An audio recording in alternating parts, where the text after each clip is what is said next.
This episode is sponsored by How to Talk to Your Kids About Alcohol. This is the most important course I have ever offered. The conversation about alcohol can be deep and difficult, and it can be a hard one to have with your kids. But this course transforms how you talk to your kids, your parenting, your journey, and it can help you create a relationship with your kids that's built on trust and respect and authenticity. In just a few hours, you'll learn how to talk to your kids about alcohol and, most importantly, how to keep them talking. How to Talk to Your Kids About Alcohol teaches you the biggest mistakes to avoid when it comes to your children and drinking. How to create relationships that are based on mutual trust, mutual respect, and openness. And what I wish I would have known as a kid before my first drink. And so much more. Please don't wait. Go to talktoyourkidsaboutalalcohol.com to learn more and enroll. Hi, this is Annie Grace, and I am answering readers' questions. And the first question is, hey, Annie, what do you think about all of the psychedelics and different drugs that are coming into the conversation around anxiety and depression and even addiction?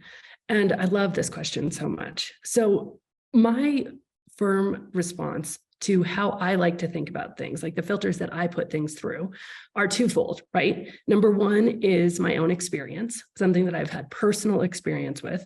And number two is scientific studies. So if I haven't had personal experience with it, I actually go and I try to find scientific basis or evidence for it. And if those two things are true, or one of those two things are true, then it's something I feel like is something I can share and I can share publicly. And I take it very seriously that I now have, such a platform and an audience. This podcast itself has gotten almost 20 million downloads. That's a humongous amount of downloads, and just a lot of people, even the alcohol experiment, close to 500,000 people have gone through the alcohol experiment, which if you haven't yet, it's always free at alcoholexperiment.com.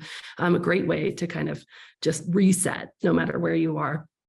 So anyway, this question is something that I am really interested in. And in fact, I've been in talks with my publisher and my agent and about a new book that I'm thinking about, that I'm going to put together a proposal for, and it's going to be called Naked AF. I think that's going to be the title at least, or Live Naked AF, or Get Naked AF, or something like that. But AF is not what you think. It's alcohol free, so we can get our heads out of the gutter. But here's the reality, is that I think that all of these topics should be explored.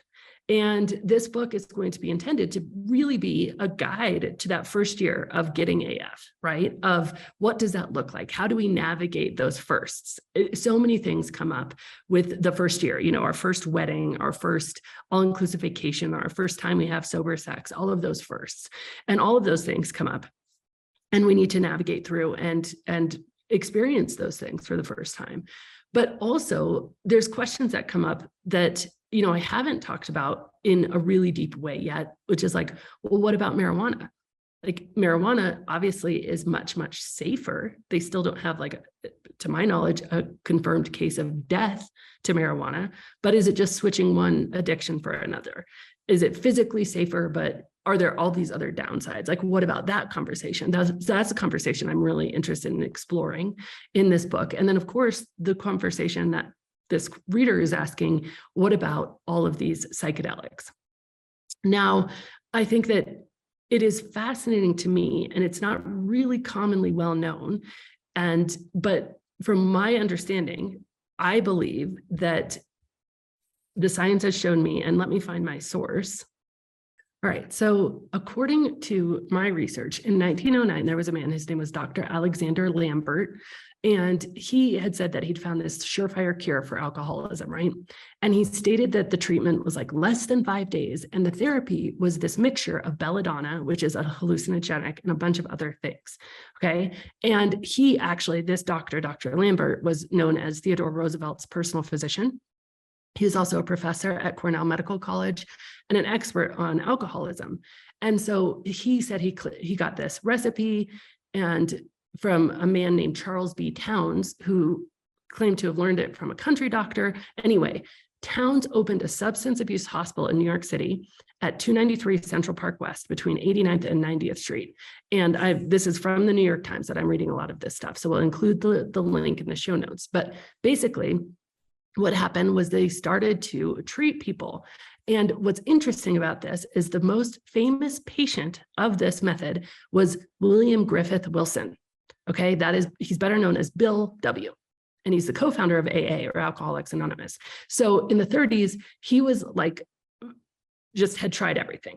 All right, he had tried everything. They were saying that he was just drinking tons and tons of stuff. He was very, very stuck.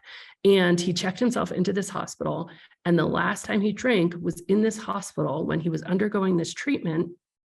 And he was there at that town's hospital under the care of his physician, Dr. William Silkworth. And they put him under this treatment, and he had his spiritual experience, his famous spiritual awakening. Okay. And that spiritual awakening is what led him to never drink again. All right. And that's his own story and his own account. The interesting thing about this is that spiritual awakening, according to that, was in part caused by a hallucinogenic. And so this isn't like well known in AA circles. I found that out almost accidentally. I didn't know it wasn't well known. And I have a close friend who's been 11 years in AA. And I just mentioned this offhandedly because I've been very interested in kind of all of these alternative sort of things and what this might mean. And there's a lot of research coming out about things like ketamine, which is another kind of hallucinogenic, and how ketamine can work with depression and anxiety and all of these treatments. And I always just want to know all the things. So long story short, I had mentioned this, and this friend was like, wait, what? That's not true.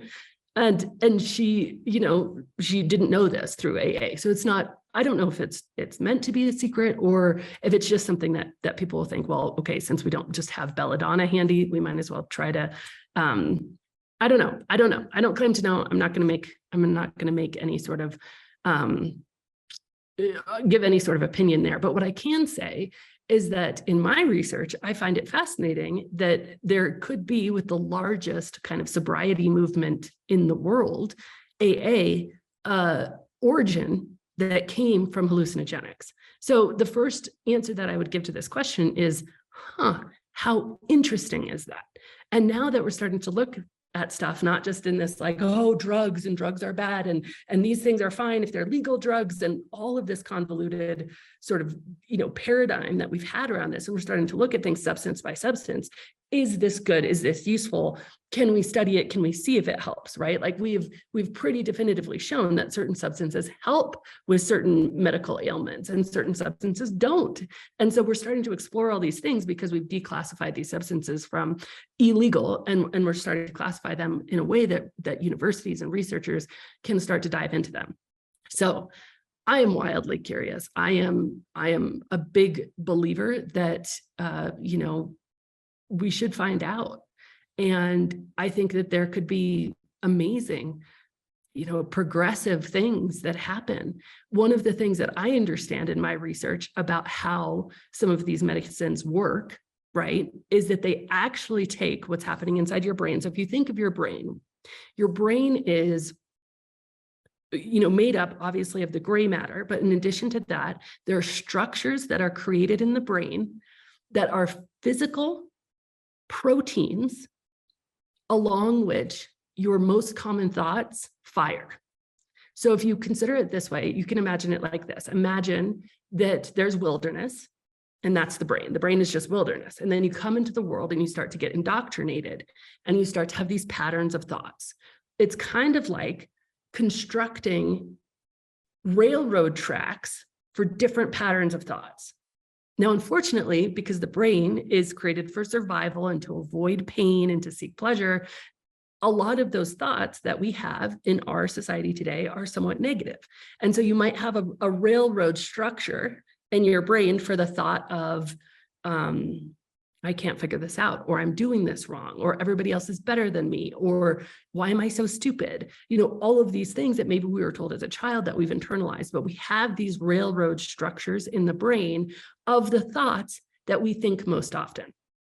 One of the premises of This Naked Mind, and why This Naked Mind is so incredibly successful, is because these thoughts that we've thought about alcohol are actually on structures that we're like, hey, like that might not be true.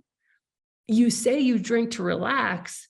Let me show you all of the science that says that alcohol is really not relaxing. Alcohol actually releases cortisol in the body. That's the stress hormone. Let me show you all of this body of evidence.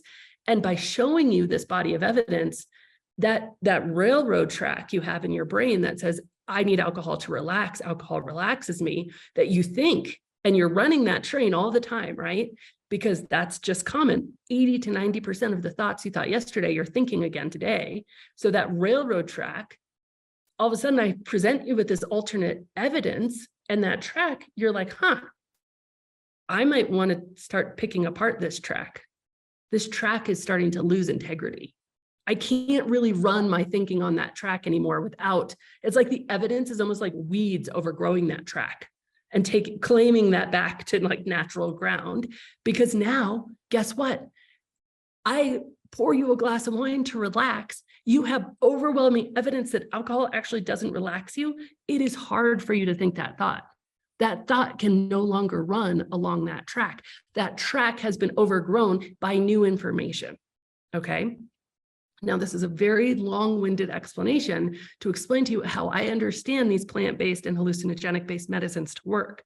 If you think of it where we have all of these tracks, and these tracks, again, they're the proteins that created in our brains where the thinking that we do repeatedly runs. So the thoughts are the trains, the tracks are the physical structures in our brains, okay, in this analogy, all right? In hallucinogenic experiences, a lot of what happens is those tracks get pushed aside. And so those thoughts that we have deep ruts, we've thought this a million times, we're committed to this belief, that we're committed to this thought, like I was to alcohol relaxes me, they get disrupted. How interesting is that? And so it becomes much easier to lay new track. And then we're not just using the track that might have gotten installed when we were kids.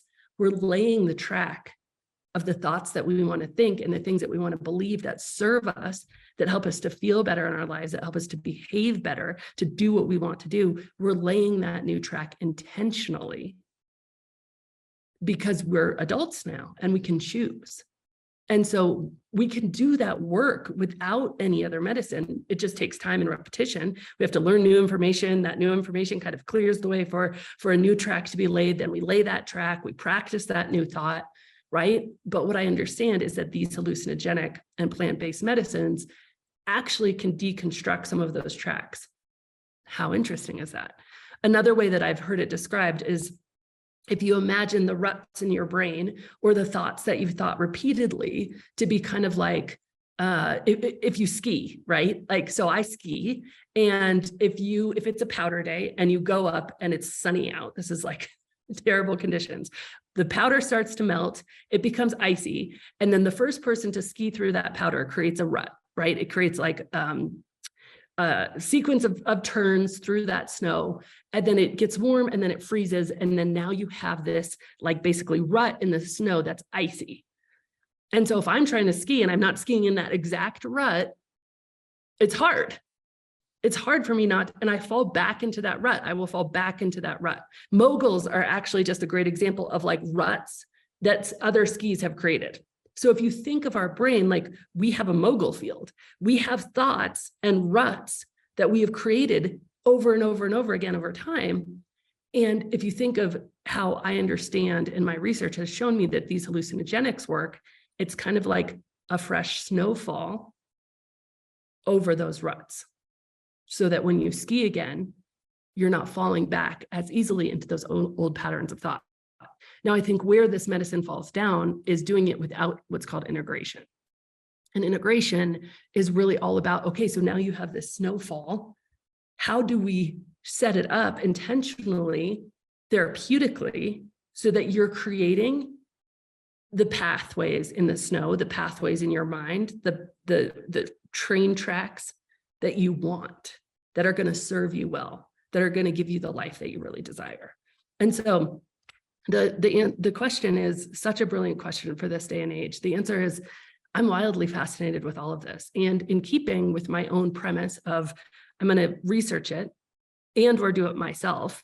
I'm fully in the research right now, and I'm very much considering, like, because I have suffered from anxiety and depression since I was 19 years old, and so much of it has been made better with me just doing this thought work, like me manually going into my mind and uplifting these train tracks, right, and replacing them. But it's a lot of work, and there's stuff that I can't even see that's stuck. And so I'm super curious about this for my own experience as well. And I'll certainly be documenting that as I go, should I decide to do some of these more intense things and explore that for myself.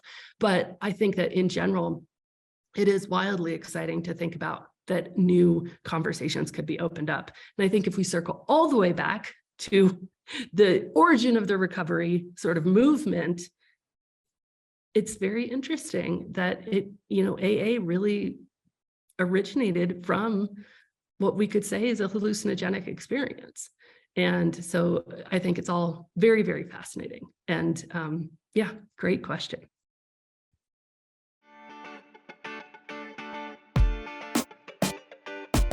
Wouldn't it be great if our children never had to go through the pain and challenges that we faced in our own relationships with alcohol? That's my greatest wish for my own kids, and it's why I created the most important course that I've ever offered, How to Talk to Your Kids About Alcohol. Now, even if you've struggled with alcohol and you're not sure what to talk to your kids about it, or if you want to create a relationship with your children that's based on mutual respect, mutual trust, and open communication, if you know that this conversation might be one of the most important you'll have with your kids and it just can't wait any longer, then this course is for you. It includes lifetime access to 6 video modules, a bonus recorded Q&A session where I answer questions from parents live, just like you, an interactive workbook, and our private and exclusive How to Talk to Your Kids About Alcohol online community, where you can connect with others who are also navigating this important conversation. Visit talktoyourkidsaboutAlcohol.com to learn more and enroll today. And as always, rate, review, and subscribe to this podcast, as it truly helps the message reach somebody who might need to hear it today.